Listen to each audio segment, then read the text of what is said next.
ఆసిఫాబాద్ కాంగ్రెస్లో కోల్డ్ వార్పై ఆ పార్టీ అధిష్టానం సీరియస్ అయిందా? జిల్లా నేతలు కార్యకర్తలకు వార్నింగ్ ఇచ్చిందా? పార్టీ కమిటీ ముందు ఎలాంటి వాదనలు కొనసాగాయి? వేరువేరుగా మంత్రాలు జరపడం వెనుక కారణాలేంటి? ఆత్రం సక్కు చెరుకుతో అక్కడ రాజకీయ పరిణామాలు మారాయా? ఆ పార్టీ నేతలు ఎలా రిసీవ్ చేసుకుంటున్నారు? జిల్లాలో రాజకీయ పరిణామాలేంటి?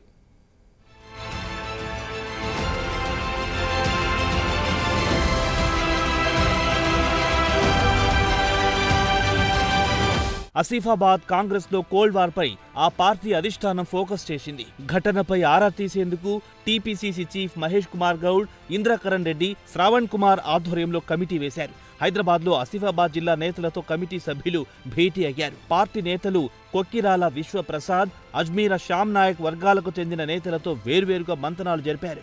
ఘటనకు దారితీసిన పరిస్థితులపై ఆరా తీశారు.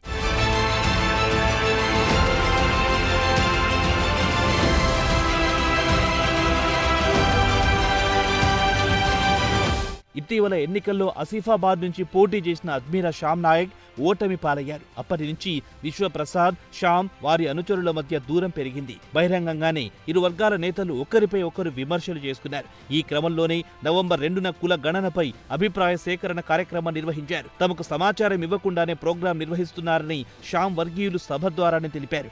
వాట్సాప్ ద్వారా అందరికీ చెప్పామని విశ్వప్రసాద్ అనుచరులు బదులిచ్చారు. ఇలా మాట పెరిగి పరస్పరం దాడులు చేసుకున్నారు. ఎన్నికల్లో తనను ఓడించేందుకు కేటీఆర్, హరీష్ రావులతో కలిసి విశ్వప్రసాద్ కుట్ర చేశారని శ్యామ్ నాయక్ ఆరోపించారు. కావాలనే పార్టీ బలహీనం చేస్తున్నారని విశ్వప్రసాద్ కౌంటర్ ఇచ్చారు.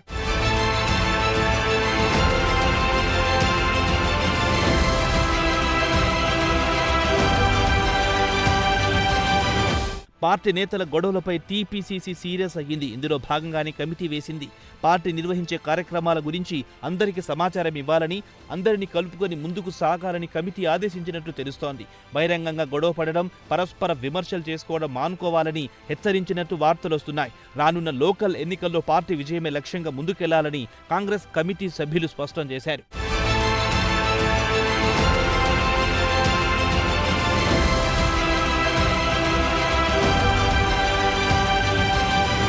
మరోవైపు కాంగ్రెస్లోకి ఆత్రం సక్కు చేరడంతో రాజకీయ పరిణామాలన్నీ మారిపోయాయి. ఎమ్మెల్సీ దండే విఠల్ ద్వారా పార్టీ పెద్దలను కలిసి హస్తంగూటికి చేరారు సక్కు. దీంతో విశ్వప్రసాద్ వర్గం అసంతృప్తి వ్యక్తం చేసింది.